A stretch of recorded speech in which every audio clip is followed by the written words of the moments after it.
This week on RSBANDB Updates, the JMods recap 2022, and we catch our first peek at what 2023 has in store. This includes the Death Rework, Grand Exchange fees, and Necromancy. We detail why the GE update is a fee and not a tax, and lay out our first thoughts on Necromancy. This is RSBANDB Update, episode 913, recorded Thursday, December 15th, 2022. It's a fee!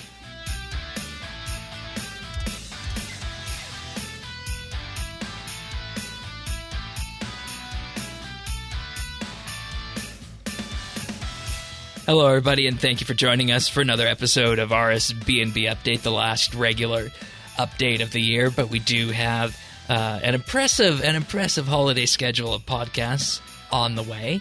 But this week we have a bit to go through with presents from the Sledge. We're going to touch briefly on that, some patch notes, and what's coming around the corner in 2023. Tanis, you're here as you are each and every week. Welcome back. Thanks, Shane. And also joining us this week is Earth. Welcome. Hello. I have accomplished my New Year's resolution of having you on the show more than once this year. So thank you for enabling me and allowing me to do that. Well, you know, you're persistent.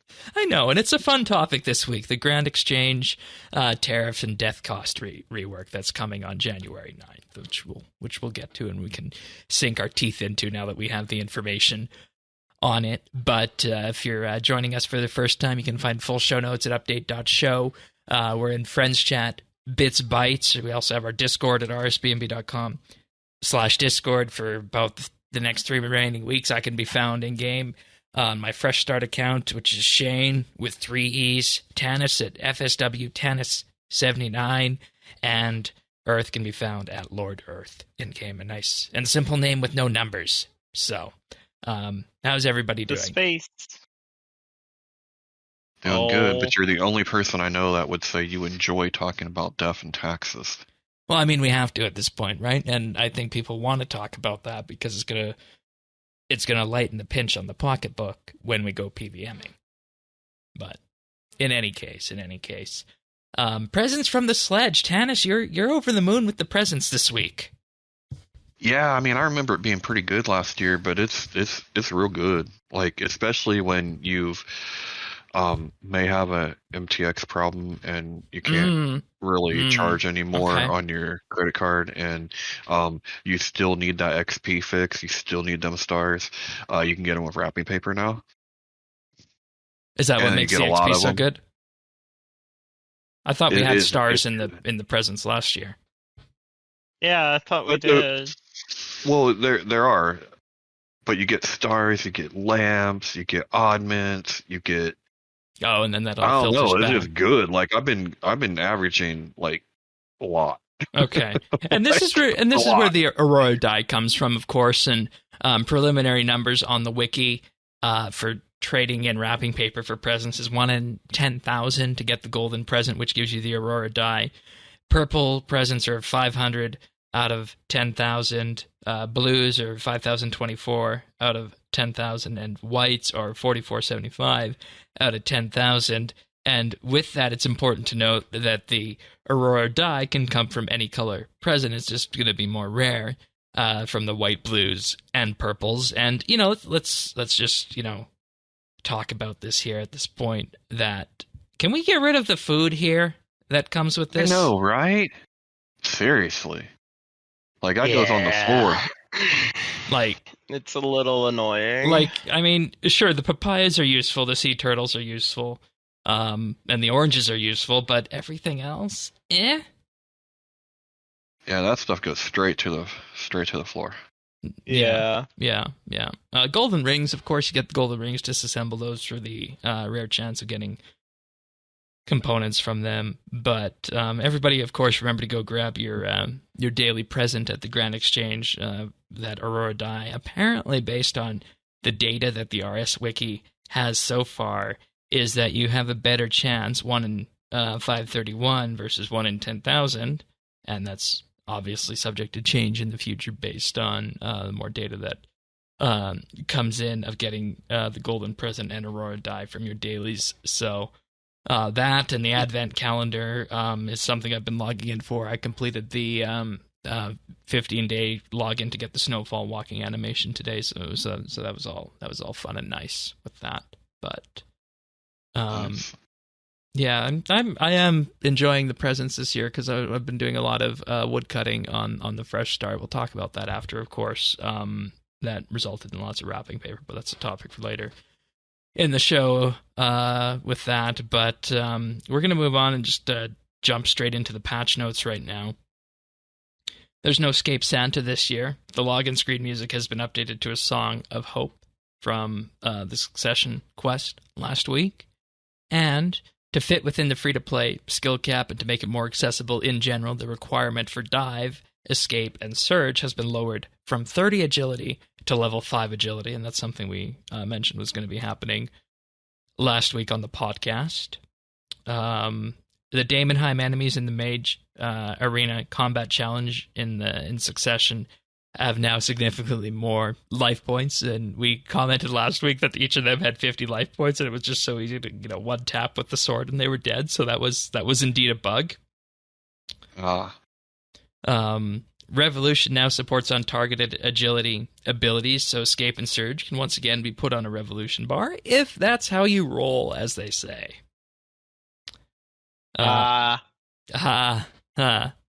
Indeed. Smithing Argon-like armor during the quest will now give you token smithing XP, and only the anvil near the Mage Arena can be used to smith Argon-like equipment. Then there was a hotfix as well last week as part of the repercussions from the changes to the dragon special attacks in Shattered Worlds. They lowered the uptime of the Feeling Pumped modifier because they say this is a temporary change because of the excessive XP rates that players were getting in Shattered Worlds due to the changes with the special attacks, specifically the Dragon Two-Hander. Yeah. This change is considered temporary, while the team is investigating more in-depth resolutions to the XP issues. And with that, I'll say, maybe it's also time to have a look at ED3 with that, given the fact, that people had 99 magic within hours of fresh starting. So, I don't think it was within hours. It's within the first day.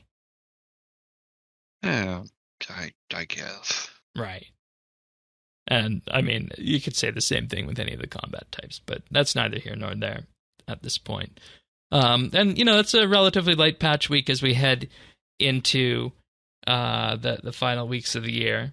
And with that, we got more information about what's happening in 2023. But before we do that, there was a 2-hour-long live stream this week. A whole suite of people on there.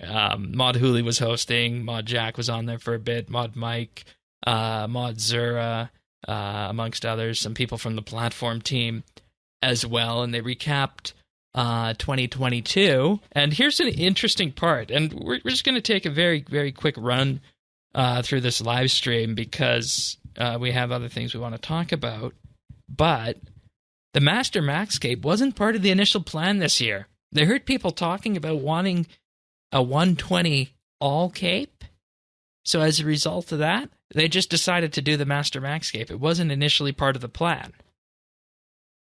That's good. People's been talking about it ever since there's been 120s. Right. Mm-hmm. And it feels like it...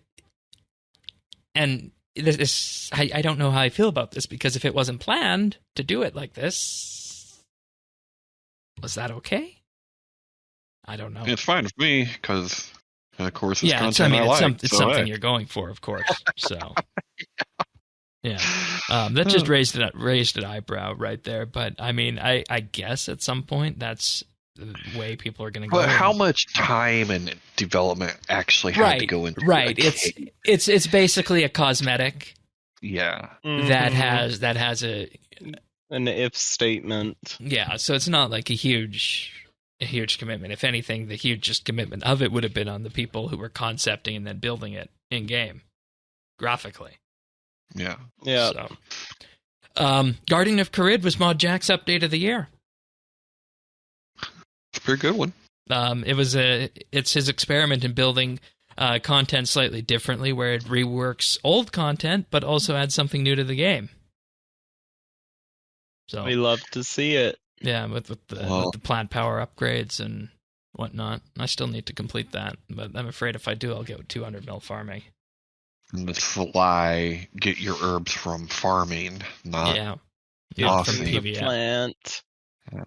Yeah, and you were commenting on that, Earth, about the bloodweed prices before the show, how they hit the toilet as a result of this. Yeah. But earlier in the year, they were also considering a skill cap increase to level 120 for summoning. And they got through the design phase of it, but to do it justice this year, they would have had a hard time fitting it in on that. And I want everybody to put a bookmark in that, because that's going to come back to something we talk about when we talk about RuneScape's newest skill after. And another goal that they feel they accomplished well for 2022 is making RuneScape easier to get into, specifically with accessibility, which, you know, we point these out each and every week. They happen, the accessibility updates. I do think that was a definite success of 2022. So Yeah. Agreed. Yeah. And then Mod Mike said that the 2023 plan is going to be, quote, doing what works, experimenting, and innovating a bit more. And I think what they mean by doing what works is keeping to that core ideal of that RuneScape-y feeling, kind of the same way Old School does, except with, of course, the RS3 lens on it.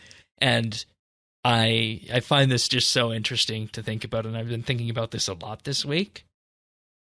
This is an effective omission that the legacy and the nostalgia factors in Old School are what drives RuneScape. And Old School does that specifically by making it feel and look and taste like 2007, whereas RuneScape 3 tries to encapsulate that same feeling, but with modern updates, if that makes sense. And I feel like they've finally hit the nail of what RuneScape needs to be after, you know, the various departures that we had from 6th Age to trying standalone things in the 2015 era. Expansions, Metaphos, elite skills, yada yada yada, right? So I feel like this was always out there, and now it's just kind of on display for everybody to see. It's kind of a romantic comedy where the person you've been looking for was in front of you the whole time. That's true. The game the whole time. That's true. And it just needs a little bit of a different perspective on how to look at it, right? Yeah. So, there's also an update on the Jagex launcher. Apparently, more than 100,000 players are now using the Jagex launcher. It is nice. And with this, they're going to be moving and targeting March for all players to have access to the Jagex accounts. That is the accounts that bring together your RS account, your OS account, and anything else all under one umbrella. So that'll be nice to finally see that realized and move forward on with that. And with that, we can move on to Tanis's, well, I don't know if this is your favorite topic, death and taxes for the new year. I could have done without, but I mean, here it is. So, okay. You can't avoid it, right? No, you can't.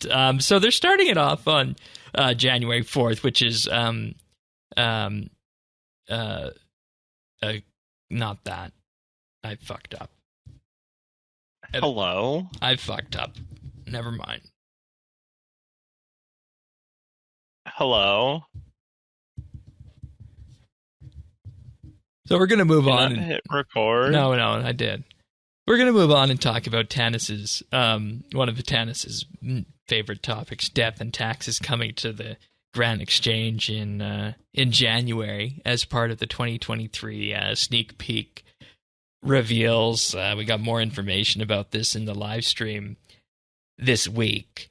And with this, we start off with a death cost and combat event. The combat event is that as this is running, you'll get 3 times the usual amount of rolls that you do on the boss's rare table. So if you're fighting Karapak hard mode, you'll have 3 times as many tries to get a fractured staff piece. If you're killing Beastmaster and Yakimaru, you'll have 3 times as many chance, or you'll get 3 rolls on trying to get codices and the Raid's armor pieces there, amongst other things. So it's definitely going to be a way to force people, or not force, encourage people to go and do PVM in January, with the idea of trying to make those drops that they get a little bit less rare, because that's something that's a bit of a sticking point, and Mod Jack said he wants to work on. So I appreciate that, because he said that they're very rare for people who, do PVM regularly, but frustratingly or painfully rare for people who, just do PVM casually, which makes sense with the RuneScape drop system. So that's much appreciated from our end, and we've kind of been winking at that as being an issue with the RuneScape PVM system. But alongside that, there's going to be the death cost rework. So how this is going to be is that in general, the amount you pay will be reduced by at least 80% compared to the current costs. And the way it goes, and the way it's going to go right now, about how the percentage systems work. So right now you have an item that's worth 1 million gold. It'll cost, right now in live, 30k to reclaim. And it's going to be 0.1% reclaim, so that only costs 1,000 GP to reclaim an item worth 1 million GP. A 5 million GP item right now is worth 70k on reclaim, 5k GP to reclaim. 500 mil, you'll pay 500k to reclaim. Previously, right now, you'd pay 2.5 mil to reclaim that. And with that, in total, the max amount that you will wind up reclaiming and needing to pay for any item, no matter how much it costs, will be 2.1 million GP on here as well. And what this does is that this, in effect, makes it so that the maximum that you'll reclaim is taken down so much from where we were at previously. And one thing I think that's really interesting about this, and I don't know if you guys feel the same way on this, but the death costs were a thing for me as to why I would never invest in the best in slot gear, and why I would never want to, in effect, go and learn a boss on a week where there weren't free deaths, if that makes sense. Is that how you guys feel as well? I didn't really do any PVM until relatively recently, but that was a big I was very hesitant about that, but in the end, I just bought the best that I could buy and just dealt with it. Because, that's just what you have to do. There's, you can do this or you don't get to PVM. Like, there's not really... Yeah, and there wasn't a choice, right? And the question I think that has been floating around here is that, how much of a barrier were these death costs in reality, right?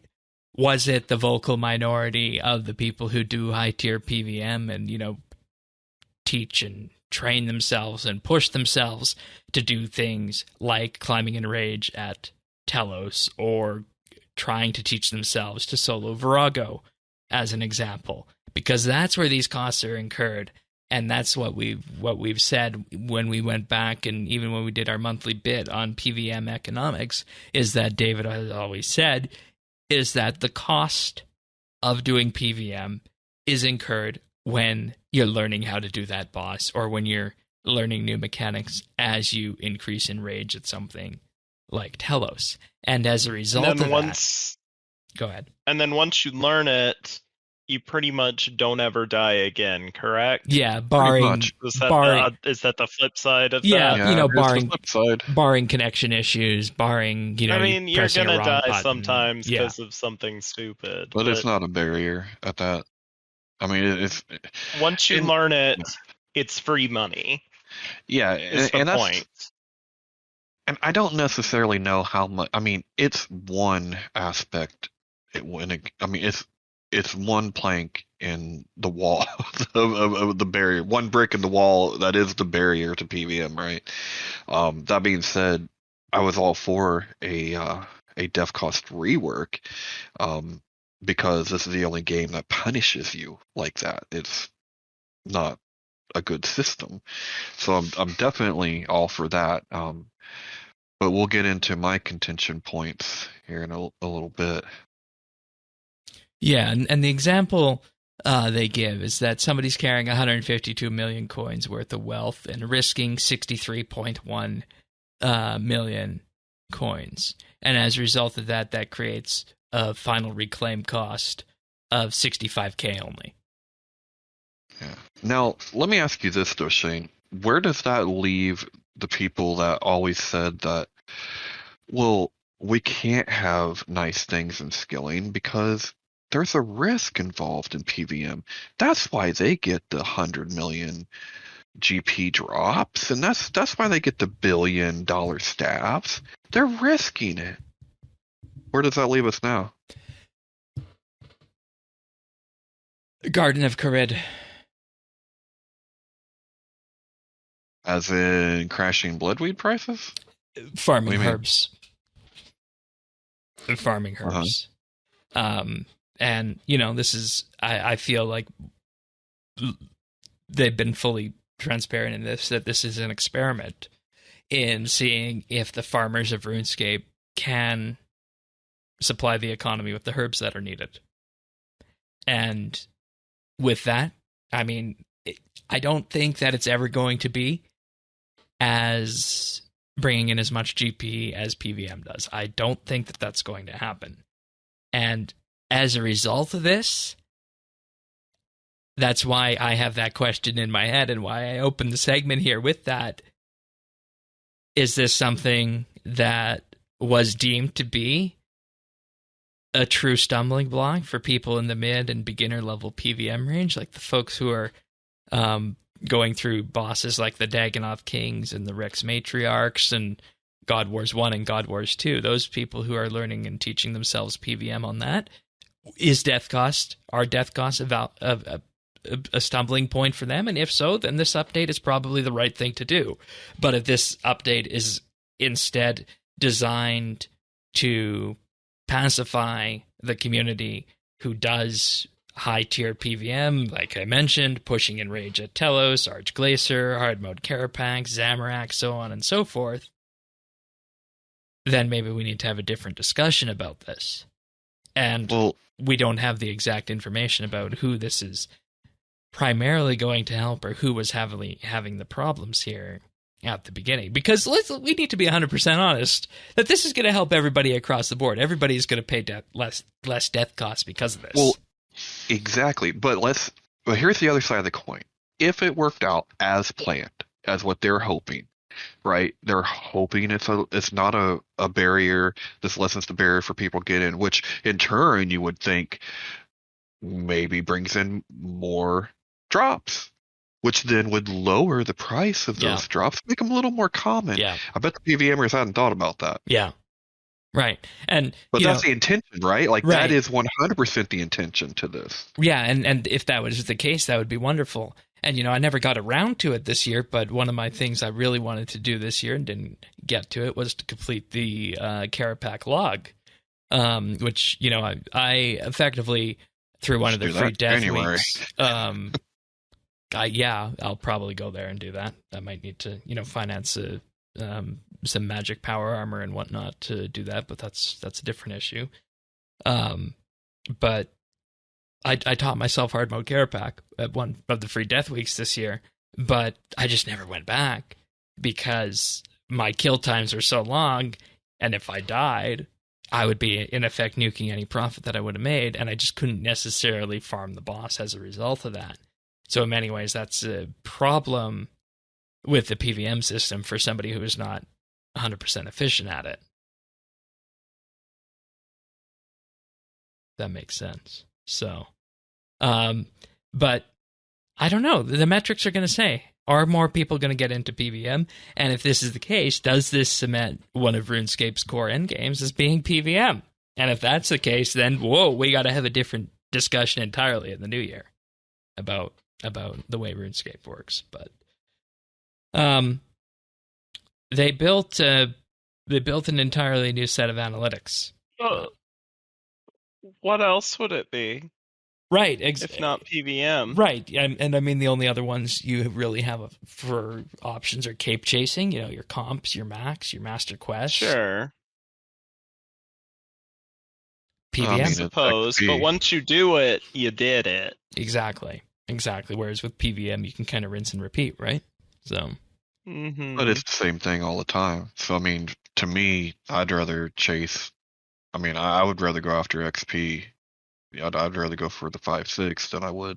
Right, and that's another end game as well. 5-6 again. And 200 mils are another end game, I think. But more on that first week of January from us. Wink, wink. With this, they found that 62% of gold removed from the game was accounted for by death costs, and they built a whole slate of new tools for this because economy reports were typically done as one-offs before. Now they have continually running reports that show where the gold comes in to the game and where it goes out of the game, and they can look at that on a daily metric basis, which is what you need when you're going to start making these kind of decisions about making changes to the game's economy. And you'll remember that when we first heard about the idea of doing something like the Platinum Coin or Death Cost rework, I said that the first thing you have to do before you start touching any of these levers is you have to look at cash flow. And that's what they did. I wonder if they looked at the thing that they just brought in the wilderness, which is bringing in stupid amounts of alkables. Yeah, the flash events with the Necromancy salvage. Yeah. Yeah. I do wonder where that would factor in. Let's see. So with that, to offset that 62%, they're adding, and this is the part where the show gets interesting here, they're adding a 2% GE tariff to sales so that the seller will receive 2% less in terms of anything that's sold on the Grand Exchange. Which, I mean, and you guys can do the numbers on this, that's not a lot on something like a shark, right? Or a potion. And it adds up over time. And 50 mil, it's 1 million. Yeah, and it's interesting you mentioned that. They're selling that total. It's interesting you mentioned that number because that is about the figure of what I've sold in the last 2 weeks on Fresh Start. Mm-hmm. So, and 1 mil off that, and that's a little bit off the top. It's not going to, make or break me. They said there is the option to change the value of the tariff later. And the goal of this update is to try and fix death costs without increasing inflation. There was a delay in implementing the max cash changes, so that is not coming with this update. That's not ready to go. It will come out at some point later, probably in Q1. And they might remind me what those changes entail. The max cash changes were just going to make it in effect so that you could have 2.1 bill max cash stacks. In that there would, in effect, be no limit on the amount of GP that you could have, no limit on the amount of items that you could have. Oh, I see. Yeah. Every time you hit the cap, it gives you a special item or something. I think the number is just. Invisible. I think the number is just going to increase as they found a way of doing that in the engine. Oh, okay. Yeah. So that'll come at some point later in Q1, and they might look at a broader approach of the economy to look at inflation next year of items and whatnot. But this update is solely to focus on death costs with this.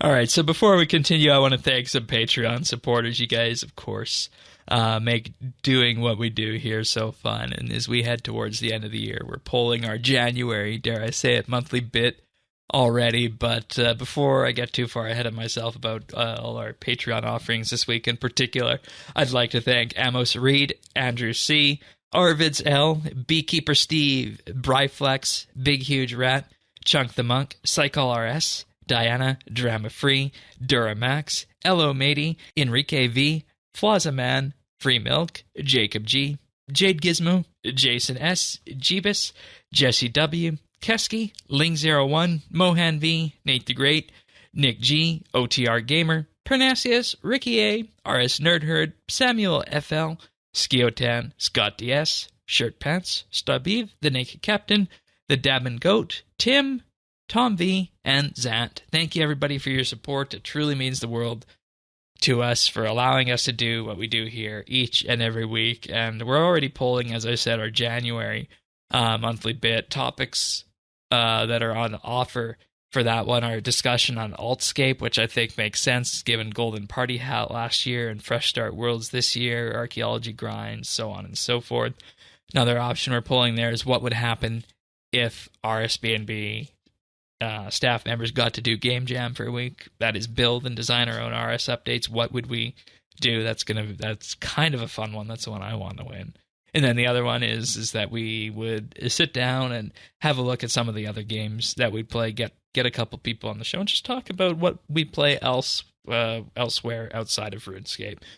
So that's what we're offering for the January monthly bit, but we have a whole other slate of 50-plus monthly bits that you can find at patreon.com/RSBNB. These include things like our famous skill tier lists of 2022, the Dailyscape skill tier list, the PVM tier list, and of course the skill tier list as well. You, Earth, were involved in the PVM tier list, learned a number of things along the way. Apparently I led you astray with that there. Yes. So lots of learning happens on the monthly bits, but you gain access to the entire back catalog of those for as little as $1 a month at patreon.com/RSBNB. We also have the VIP tier, which you can sign up for $3 a month. That includes a special VIP rank on our Discord and chat channel access, and you get a mention on the podcast at the start of the month. And if you want to give the ultimate gift, we have the, according to Patreon, and I guess this is the case, the most popular tier, the Insider tier, where you'll receive a shout-out each and every week on the podcast and gain exclusive access to the outtakes we use to make the clip show at the end of the year. So if any of this sounds interesting to you, or you just love our show, check us out at patreon.com/RSBNB. And thanks so much, everybody, for allowing us to do what we do here. We just did our monthly roundtable this past weekend. It was the flying roundtable. We flew from Wellington, New Zealand to Queenstown, New Zealand. That was a fun experience there, and we got to talk about, of course, Microsoft Flight Simulator. We got to talk about the recent happenings in RS, amongst other things. We do those each and every month, and we're starting something new this month, and it'll continue into 2023. We're bringing forward a new Patreon offering where each month Patreon members will get a special something each month, and this month's special Patreon feature is going to be a look at some of the best moments of this year inside our production chat. We have a chat where we produce the episodes, and we're effectively going to do a clip show of the best moments from the chat of this year, of, things that were said that might have, been a little bit funny, or things that might have been a little bit silly, or memes that might have been dropped by one or two people who might have been on the podcast this week. So if any of this sounds interesting to you, check us out at patreon.com/RSBNB. But once again, thanks so much, everybody, for allowing us to do what we do. It means the world to us. Thanks. Thank you. I think the part that people are going to be questioning here is they say there's the option to change this later, and that means, I guess, either increasing it or decreasing it based on what happens when this arrives. I know you, Earth, had prepared some stuff for us here, and Tanis, I know you wanted to talk about the tariff. Which one of you guys wants to go first? Tanis, go right ahead. Oh, okay. So I think, me and Shane had a discussion earlier this week. My problem, for one, I'm pro def rework. I'm also pro taxes, believe it or not. I'm not one of these people that say taxes theft. My concern was who's paying for it? Because at the end of the day, I don't see economy as this abstract, quote unquote thing, economy. At the end of the day, I see it as people buying, selling, agreeing to certain things. And if one person is paying, then someone else is pretty much losing, which means when I see def costs go down and they say that, well, we have to keep it from inflation. So now everybody has to pay that tax that was being paid by people learning how to boss. Exactly. But now it's just like real life where I'm paying a bunch of stuff in my taxes where I don't do any of it, or whatever. So I guess, art imitates life. I would much rather had seen bring back the duelery and then put a 25% tax on the damn thing. Draw the money where the money's at, not from the poor people, which, by the way, if you only want to pay 1% tax, come to Tanis's Emporium. I will buy all your shit, and there is 1%, just 1%. There you go. But no, I mean that has been my whole point of contention was someone has to pay, and so instead of it being the people that do PVM, now it's everybody. I think perhaps there may have been another way. I want to go back to the bulk of your costs when PVMing or when you're learning because you die. Everyone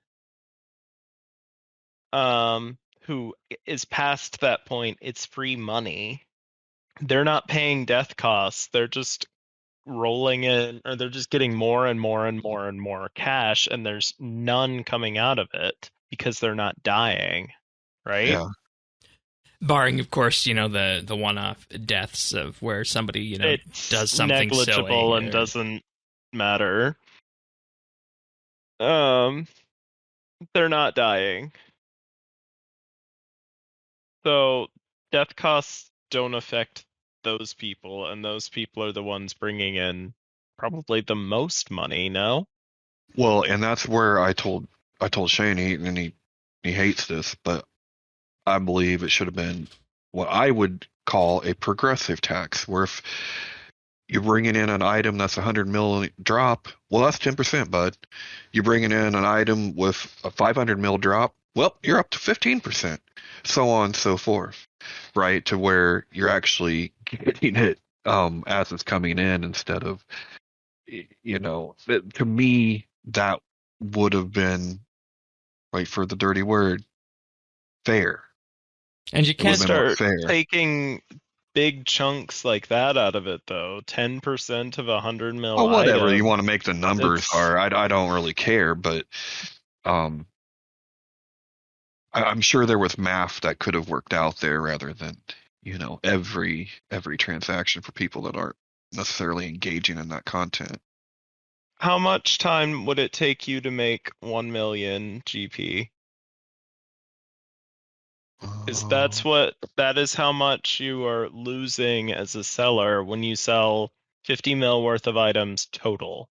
Whether that's, 5,000, am I doing math right? Sharks, Shane? Yeah. Whether that's 5,000 sharks or some random item I can't think of that's worth about 50 mil. That's how much you lose. 1 mil GP. It's not the value of your time. You're better off continuing to do what you were doing to make money than you're talking about this emporium you wanted to do where you would only take 1% out. That's right. I'm only going to take 1%, man. I'm cheaper because there's no tax player to player. Yeah, which is great. And if you don't want to do that, you can, but you have to consider how much What's the convenience? Opportunity cost exactly. of doing that. And the important Because part... it could take you hours to sell, a bunch of stuff, like 5,000 sharks or whatever. Or you could sell it on the G immediately and lose 1 mil. Oh no! You sell high bulk, high demand double XP items. We're talking supersets and dragon darts and plate You can only bodies, sell stuff like 4 that. times a year, or Well, the rest of the time, I guess you're buying, right? So, yeah. The thing, though, that needs to be very clear here is that, and I want everybody to take this home, people listening, people on the podcast, and of course the people who wrote this update are probably acutely aware of this, is that the economic principles that govern the real world when it comes to things like income tax, when it comes to things like capital gains taxes and so on and so forth, any kind of tax in the real world that is not a straight one-to-one apples-to-apples comparison in a video game as a result of this. So, there's... really not a tax, it's not a tariff, it's just a fee. Yeah, exactly. That's probably a better word to use, thinking about it. Mm-hmm. And I mean, it's not uncommon. World of Warcraft does it. I think EVE probably does it. Yeah, EVE would do it. ESO does it. ESO is really rough. Yeah. But video games are a closed economy. Like, you're not... Right. No imports and exports, and there's infinite resources coming from skilling and bossing, and there's, with all the alchables, there's infinite money coming in. There has to be a good way for all of that to leave. Right. Otherwise, the buying power of your money goes down. Which is not good. And that's what's happened after COVID, when all the people came in and they flooded the markets, just buying and selling everything, and then a bunch of them left. Like, if you go to, I'm going to plug your website, Shane. If you go to the Grand Exchange Watch on RSBANDB, you can look at a graph, name any item, look at it. It spikes up in COVID time, in March of 2020, and it still hasn't recovered. I looked through probably 30 or 40 common items. Which one should we look at? It still hasn't settled out. There's nothing useful there, because the economy's still trying to get back to normal. But everything spiked way up, and it still hasn't recovered. I tried to look for older items like sharks, armadillo chestplate, to show how something that has been a mainstay item, always there, people use it, it's fine, it's been here a while, and it hasn't been affected by an update. But with invention, that caused a rise in the price of the armadillo chest invention, right? Yeah, that would be that. So, economics is not fun because it's easy to look at something in a vacuum with all else staying the same and being like, yes, this will fix it. And there's just so much that goes into it. But the flow of cash that came in during COVID, I would think that that's the best indicator to look at in terms of the problem that they're trying to fix and solve with this. Cash in, cash out. And removing a lot of money from the game would be a great way to drop prices and increase buying power. And which would in turn would make Tannis's Emporium work that much better. How so? Because with people having more buying power, the cost would go down, and the amount of money that isn't necessarily inflated, there would be more buying power to cut Tannis takes, and people wouldn't necessarily need to spend as much. when they go to his emporium. Yeah, actually. And as a result of that, I think, and it would have been more interesting, and I can see why they wouldn't have done this. I think it would have been really interesting to see what some of the analytical reports they did on this looked like, and how I'd love they to see those. Me too. Like, how did we get to this 2% number? Was the quote unquote progressive option included? And the important thing about the this progressive option, no. And Well, what but you I guys was going already to say, fixed that. and what I was going to say about that is that that's an ideological thing imported from the real world that would not necessarily work in a video game, because that's a real world solution. We don't have to worry about things like people becoming homeless or losing their job because of this. It's just numbers. Well, here's the thing. You kind of convinced me of something, and I think once again we go back to messaging. Once again, it's messaging, because when I hear taxes, I'm automatically looking for winners and losers. Who's getting screwed? Who's losing? When you said fee, I'm like, oh, it's like a fee to use an ATM. Yeah, okay. Yeah. You totally squashed everything in my mind with calling it a fee. Right. I think that was the first thing I told Shane when he sent me this. I was like, why the hell are they calling it a tax? Exactly. Or a tariff? Or exactly. What are they calling it? They're calling it a tariff. They're calling it a Okay. tariff. The community's calling it a tax. And tariff's not the right word either. It's a fee. It's a fee. Yeah, it's not a tax. Taxes are taken by the government. There is no Gileonorian government. Well, I guess Jagex, right? I mean, they're authoritarian. I think there are a few kings and queens that would disagree with you there, bud. True. It's fine. I could probably just slaughter their whole armies anyway. I'm the real god. You are the world guardian. I mean, shit. Well, kind of. Well, yeah. But and see, that's the thing. You're right to bring it back to messaging on this, and I think the part that nobody has fully actuated yet. Actuated? Boy, my mind's in a different place right now.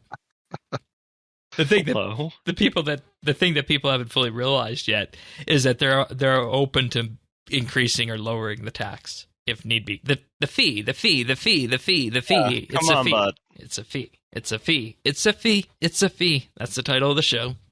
Yeah, that's the show title right there. I just need you to take that, and that raw right there is the title of the show. That literally is that changed everything. Thinking about it in those terms, right? And it's completely different than the connotation, right? Because you immediately went to the real world parallel, which is ideological, which is subjective. Because what's the number one thing the 5-year-old who doesn't get the cookie he wants says? It's not fair. Yeah, but it's not abstract either, right? Like at the end of the day, someone doesn't get the cookie. Well, I mean, what I think they need someone does get the cookie. What I think they need to do is they need to get somebody like Timbo or whoever did the analytics behind this, get them in front of a camera, get them a whiteboard, get them some manipulatives, and let them show how this was calculated. I think it's been solved the for me. MMO community is about the only community in any media ever that would actually sit down and watch that. I mean, hell, get Mod Jack to do it. I don't know if this is his wheelhouse or not. I mean, this being a fee, though, I mean, that fixed it. Yeah. In my mind, that literally fixed it. And it's not going to anyone, and the It's amount just is going into the void. It's going away. Yeah. Because there's no way to remove money from the economy, really. Right. And, we had things like construction and invention for item sinks, but those only work for so long. Mm-hmm. We could make a fee for vices, right? I mean, could hit the high rollers. I don't think we want to add gambling to the game. See, but Do this we is not, better though? than no. This is better than that because if you target the people specifically with all of the money, then they're gonna open Tanis's Emporium because the opportunity cost of a very high fee on selling high dollar items, if it becomes too great, then You send them under the will table. become You send worth them under their the time to table, sell it. and in real You life, take you send them to 2% different off. countries. You take 2% off of every item you sell.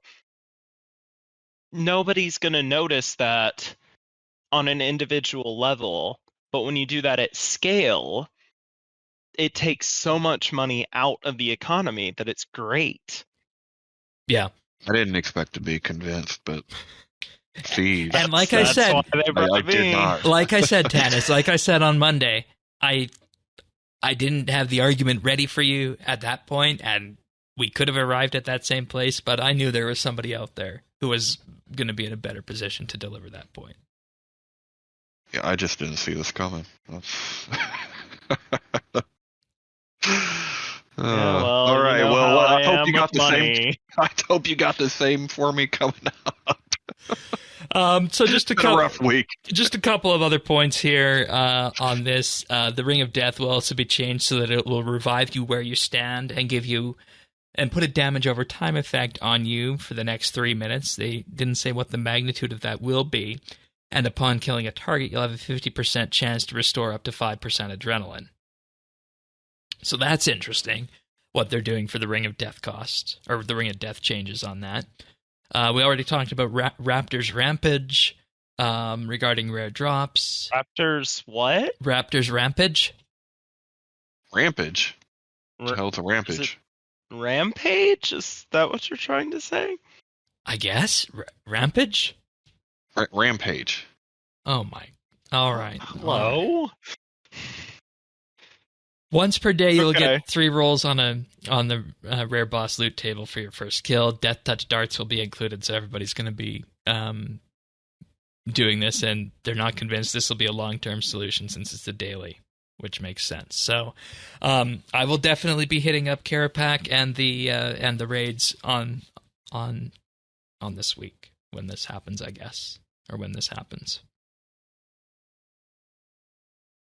Maybe I can actually get a defender if I've been after. I wouldn't waste it on a defender. I wouldn't waste it on a defender. Go for something bigger at next, like the Pernix items or whatever. If you're gonna dart something, well, I mean, you get the drop, right? So, yeah, I guess. And I would have been happy with right. And the defenders, I guess, wouldn't count for that because they're not, the unique boss drops.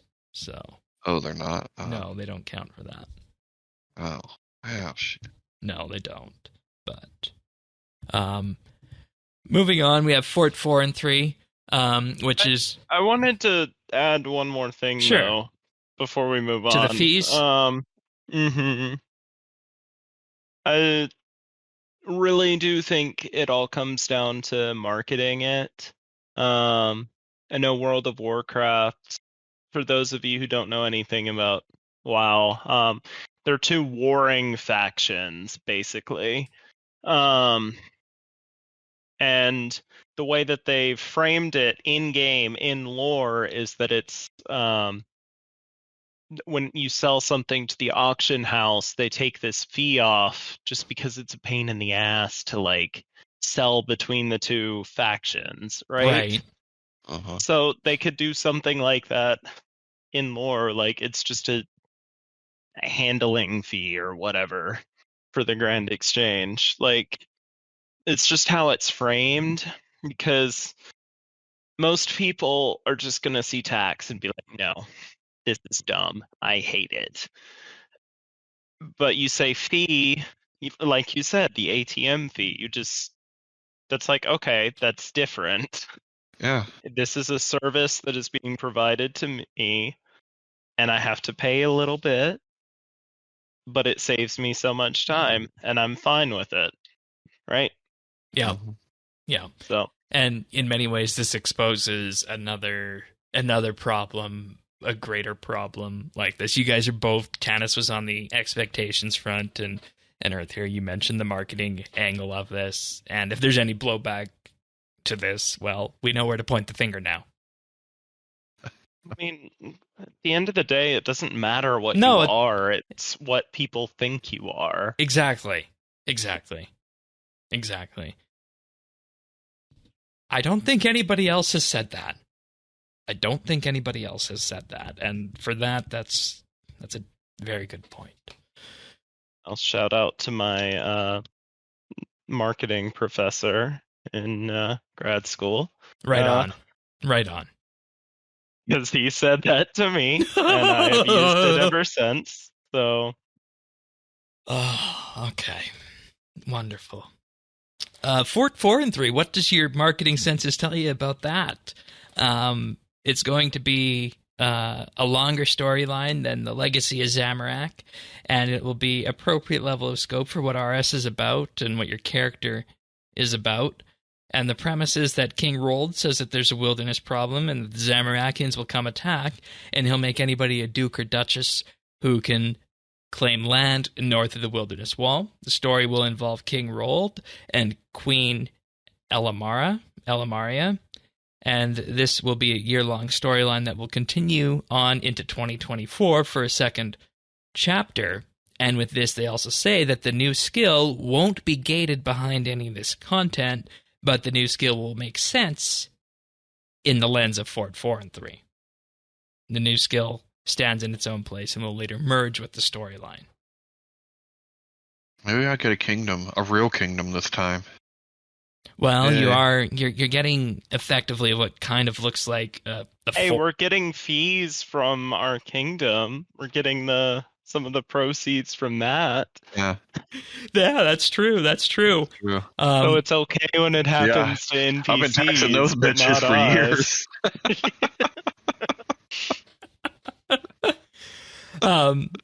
So that's the general name of the storyline is Fort 4 and 3, and with it, they'll have a new construction training method. They're aiming for this one to be more laid back. It's not a player-owned fort as much as people would like it to be.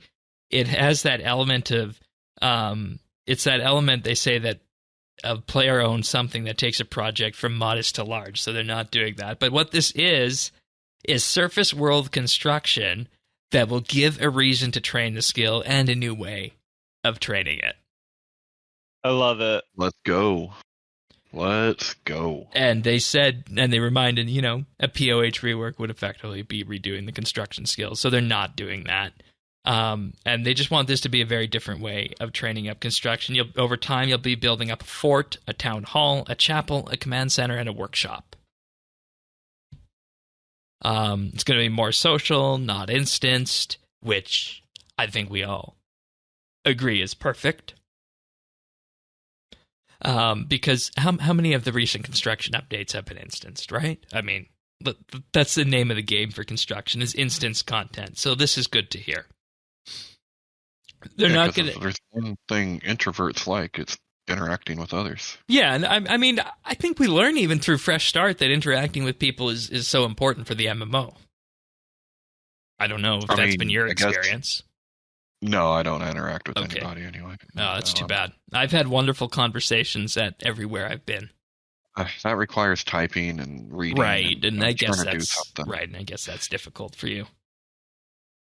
But and I say that, and it sounds in a different way, but it's to do with the screen magnifier, right? Yeah.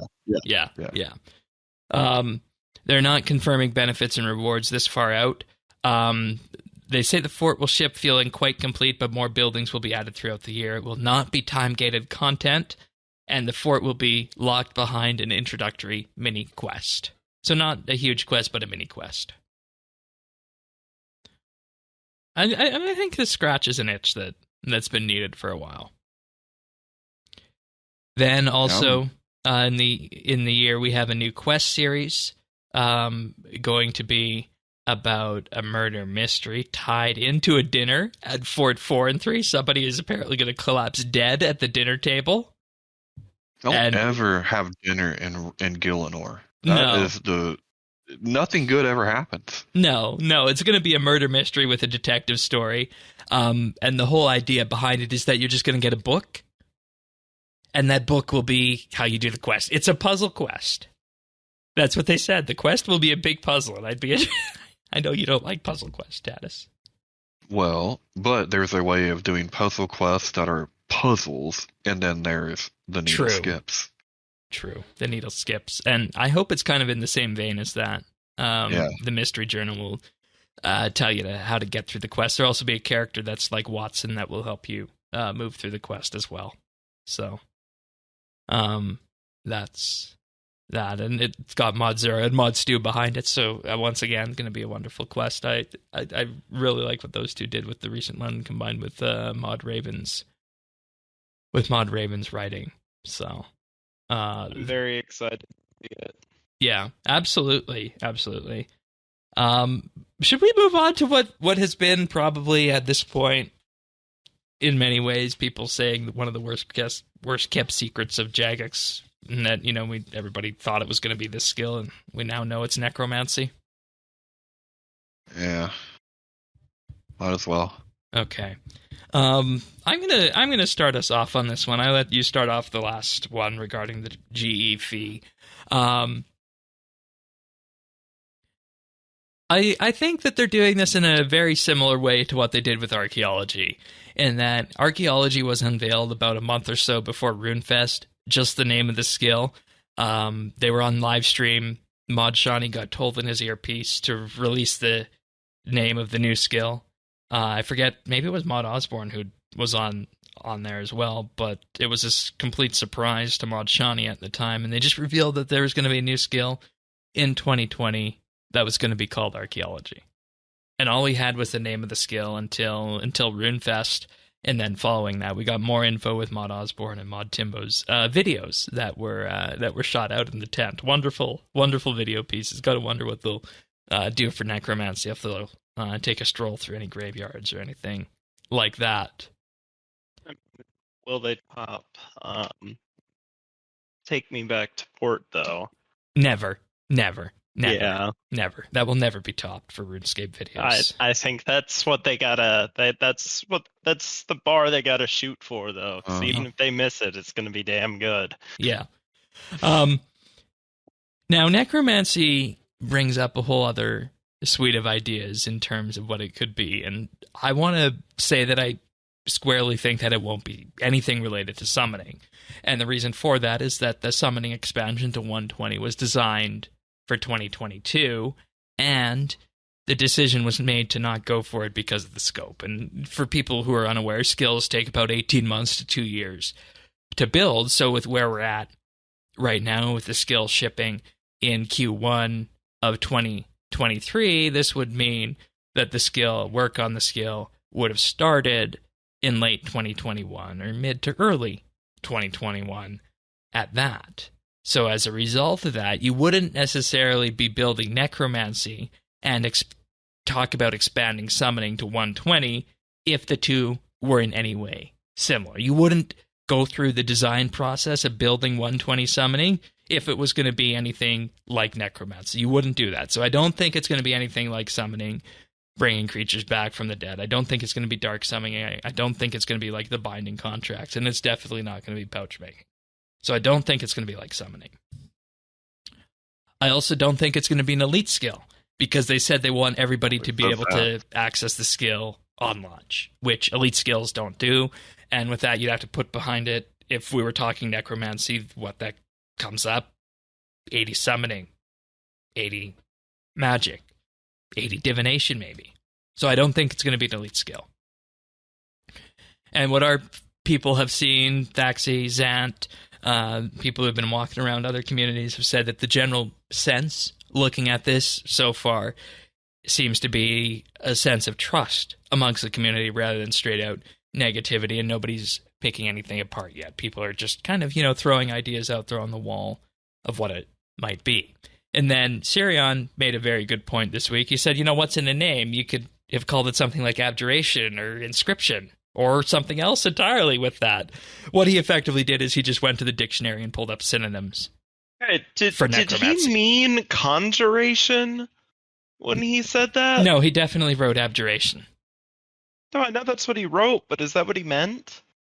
He said it could have been conjuration as well, and he said that when you think about it, conjuration, by its definition of what you have now, is actually summoning in game. Correct. And what he said is that you look at other words of skills that are in game, like divination in particular, it has nothing to do with what divination means. So there really shouldn't be much read into necromancy at this point. Why did he pick that word? It's just what confuses me. Oh, I was talking to him when he was going through this, and these were just words that we thought sounded fun. It's from D&D. There's a school of abjuration. Yeah, that's it. That's All it. right. He is a DM. All right. Now I understand why foreign man use funny word. And, you know... All right.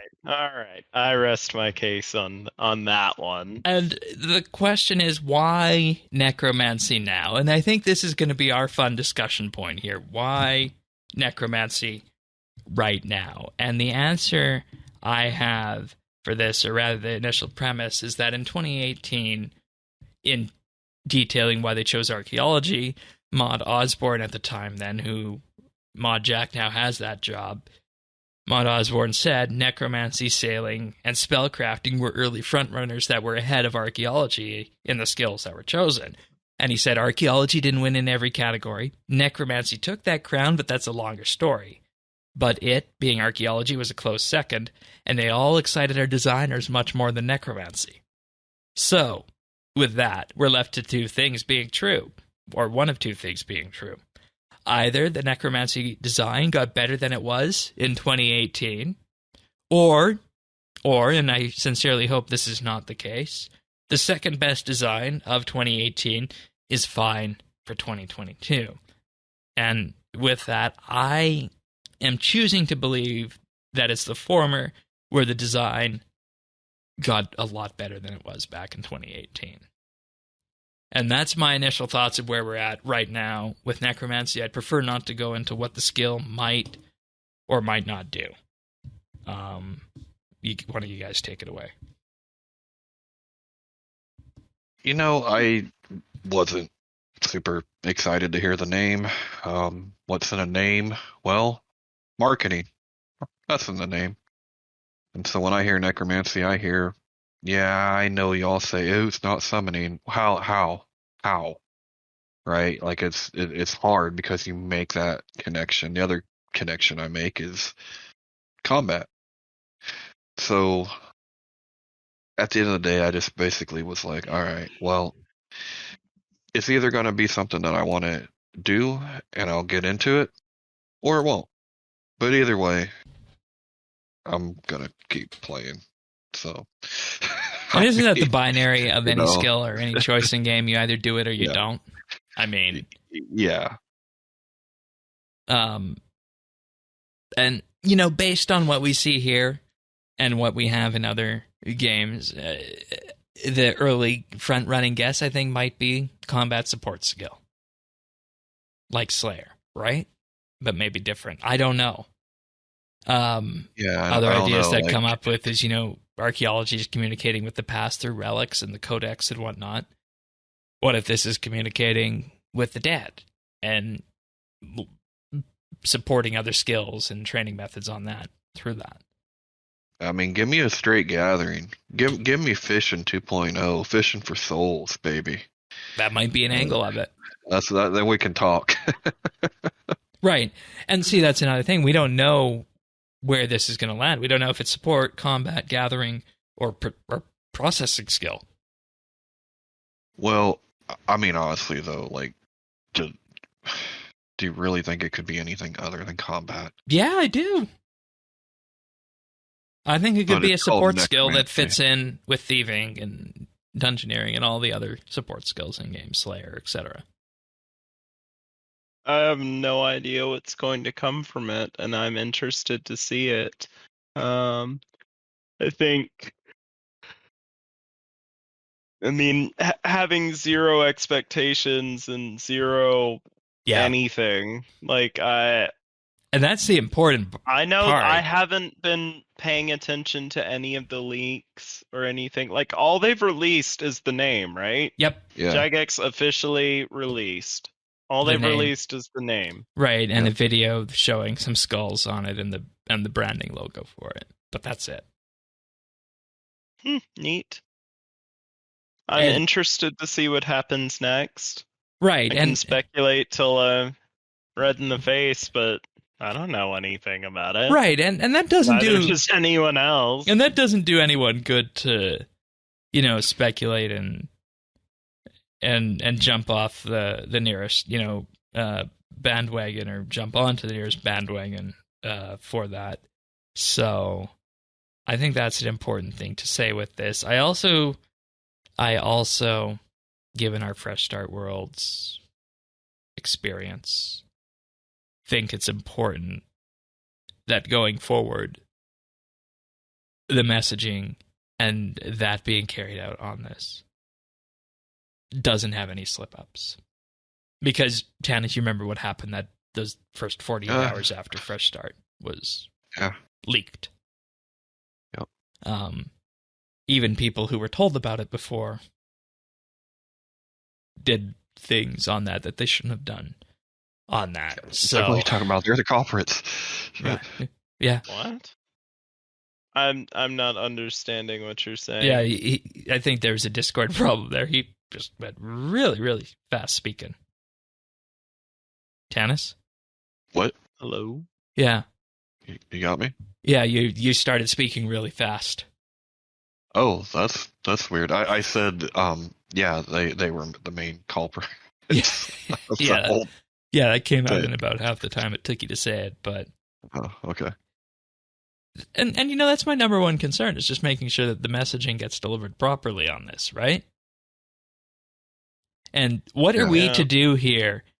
We have very little role in making sure the messaging gets delivered properly. That comes down to marketing and CM to make sure that that's done right. And for something as big as a new skill, boy, do I hope that's the case. So, I mean, I don't think there's anything else left to say on this at this point without, going somewhere dangerous. But you guys have anything else before we move on? Before we go somewhere dangerous? No, I don't. I mean... What does that mean? Well, it means that, we could start speculating and conjuring things up that might not necessarily be true. And conjuring? Yeah, really? Yep. It might be, setting the bad expectation for our community and whatnot on that. I mean, like pointing out that the first update of the year is going to be PVM, and then there's another update right after that that's going to be PVM, and then the name of the skill kind of My sounds God, like it they're could be gonna name combat. it PVM. They are, dude. It's it. Wow. The Wow. world is ending, everyone. All right. Well, with that, I think it'll be well received. Oh yeah, new skills always are. New skills are one of the most special times in RS. So Really? Oh yeah, you remember the good vibes and warm fuzzy feelings you had with archaeology? I think Archaeology, I remember divination. I also remember dungeoneering. I did not feel warm and fuzzy. Yeah. I felt cold and lonely, like I had no friends. Historic revisionism. Okay, archaeology was warm and funny. Invention was rough. Divination was okay. Yeah. Really? In what world was divination great or okay unreleased? I didn't mind it. Yeah, well, at least. Straight gallery. You're a bootlicker, so of course you loved it. Dungeoneering? No. I did not feel warm and fuzzy. I felt lonely. I'm like, oh my God. Now, I mean, I know I don't have friends, but thanks for really pointing that out to me, Jagex. This is awesome. Mm-hmm. Thank you. Summoning? That one, for that. Felt the pocketbook on that one, is what I remember about that Summoning one. was neat. I had a good time with summoning. Okay. Hunter? Wasn't here for that. Okay. At that point, I didn't really know Well, what year was that? Hunter was 08, I believe, or 07.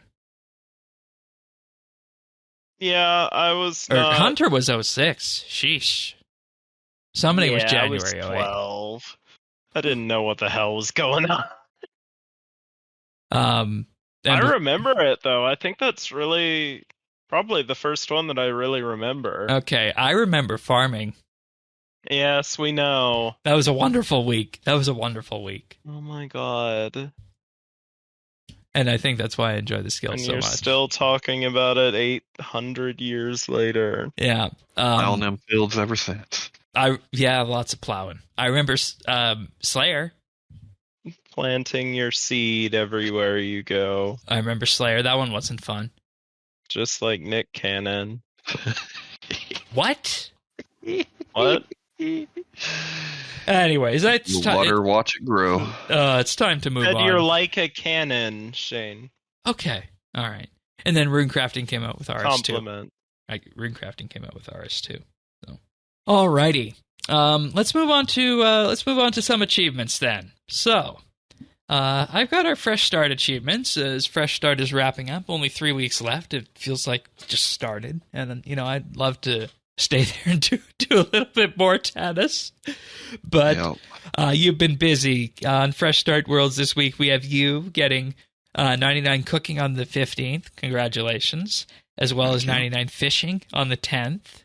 And Jingles, who was on for our initial Fresh Start episode, got 99 ranged on the 8th. Then moving on to Mainscape, we have Kedgeworth, who got 120 Magic on December 14th, and RR Man, NZ, who got 120 Herblore on the 14th as well. Then on the 13th of December, Battle/X got 99 ranged, Even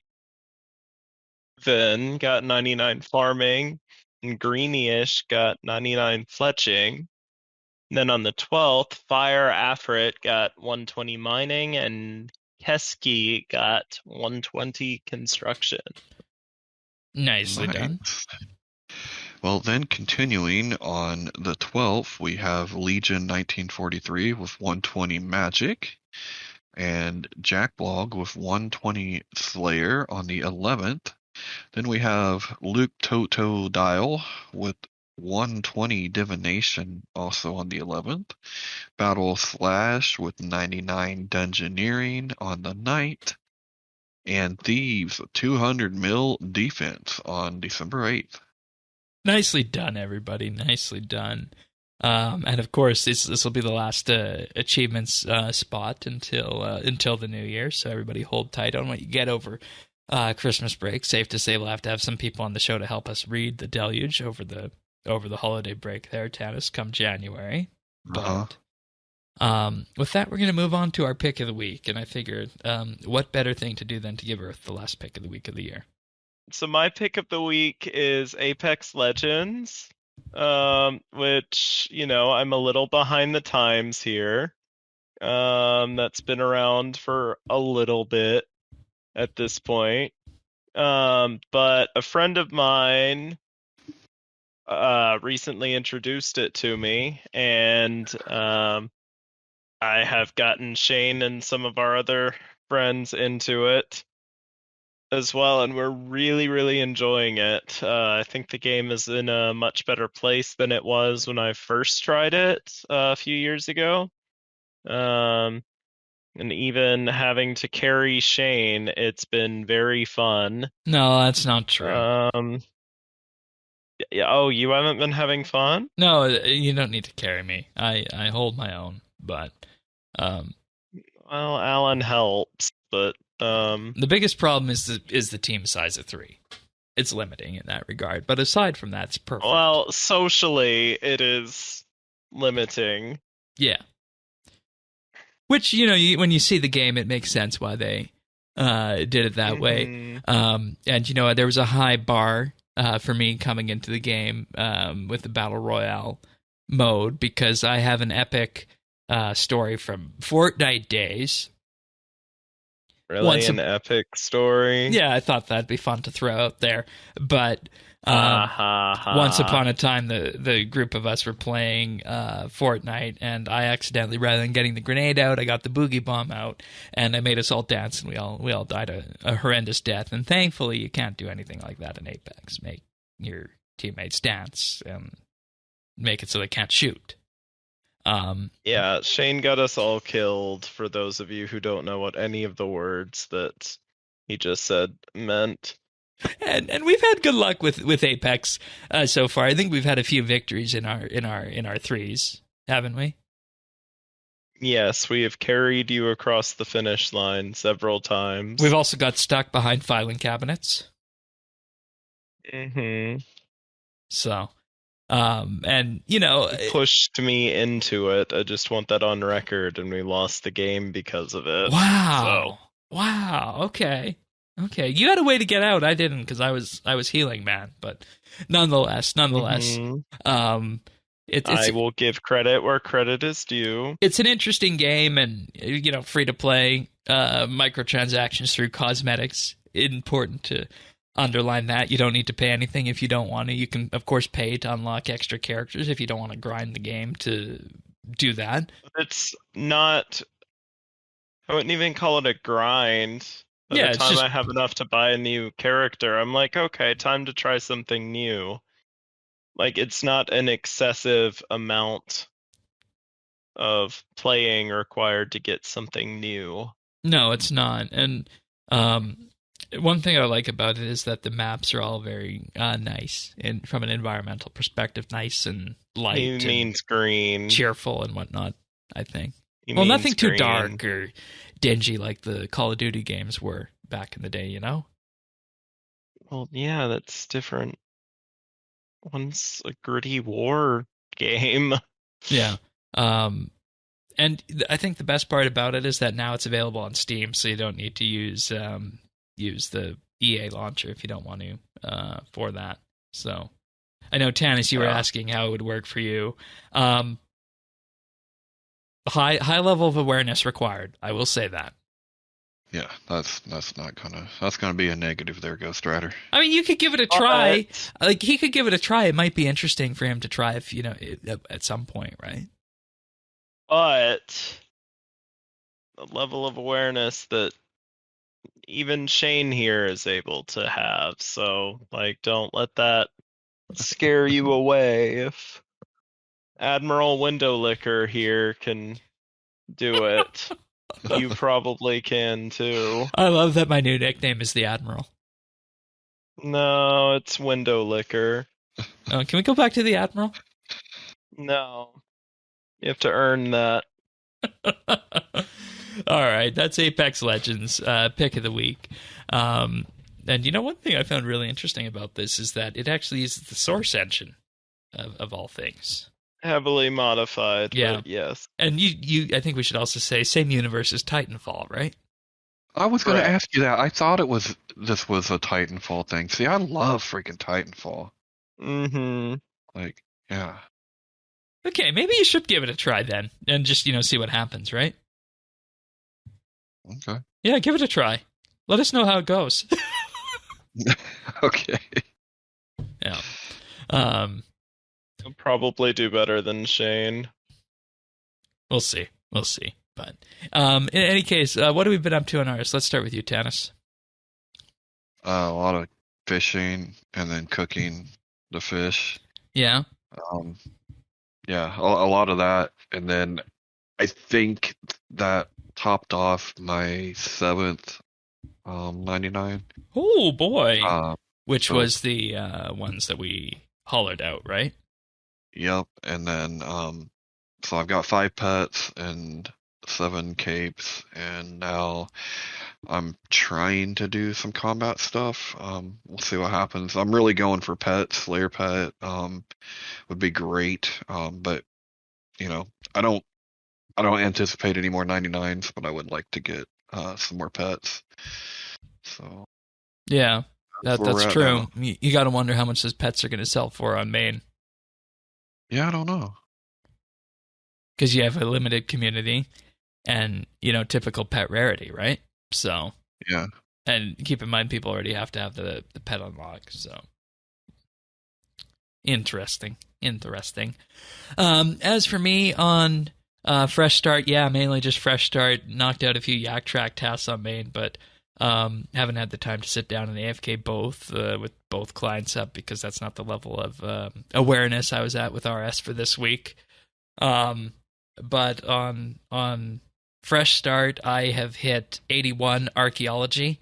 And I'm kind of taking archaeology a bit slow. I know that's one of the ones I definitely wanted to 99 and eventually 120. I don't know if that's going to happen at this point. Check back in January on that, I guess. But one thing I really have doubled down on this week, since last week we recorded, I hit 80 woodcutting last week. But now I'm all the way up to 90 with overgrown idols. Telling you, those idols are nice, aren't they, Shane? They are. They're, you only have to watch out for the nest. There's nothing to bank, and they're actually somewhat decent XP.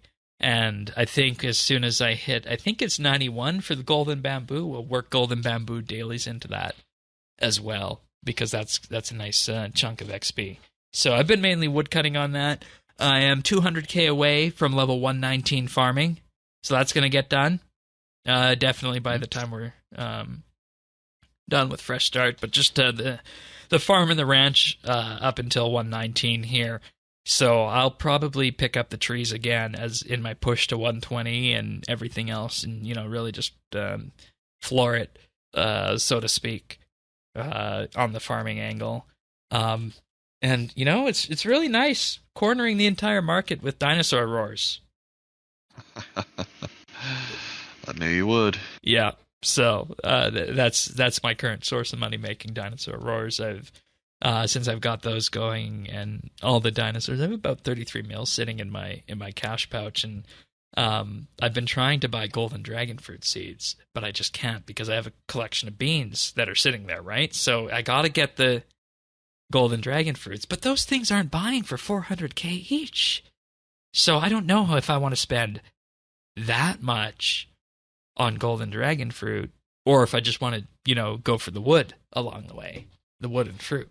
So I always try and get some planting done on the Sunday before the multiplier goes down. I'm going to see if I can get some golden dragon fruit before this Sunday and just get another infusion of XP. So that's what I've been up to.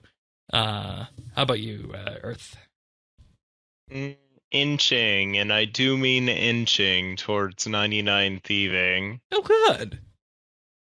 I've said, all right, I'm going to get it today, like 5 different times. I'm like 400k away.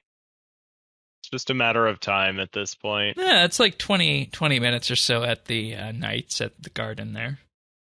I know, but it's so dull. Right, okay. I'd rather not just sit there and, How's been your experience with Wilderness Flash events?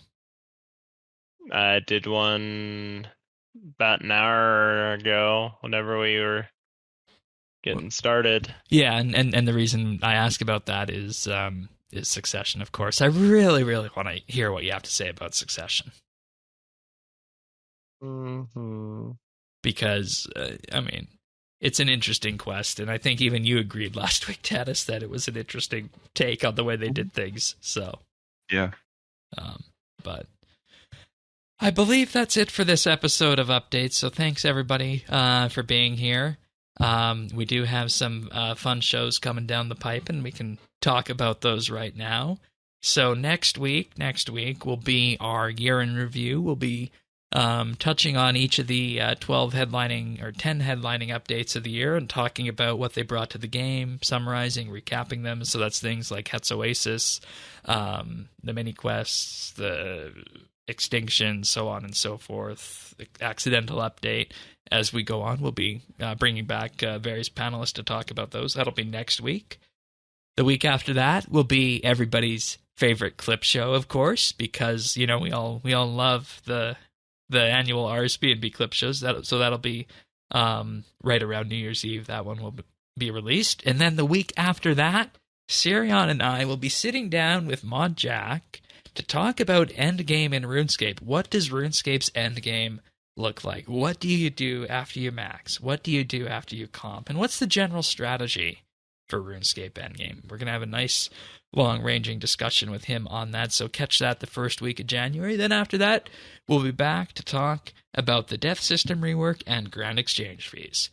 And before we go, just a reminder, if you want to have RSBANDB update delivered automatically to you, the best way to do that is to subscribe. We're on Apple Podcasts, Spotify, Google, Pocket Casts, Amazon, and more, Stitcher too, amongst others.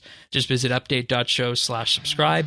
And we're also on YouTube, of course, where you can find the nibbles and our video versions of the show. So with that being said, we'll see you next week for another episode of RSBANDB Update. See you then, everyone. Take care. Bye. See ya.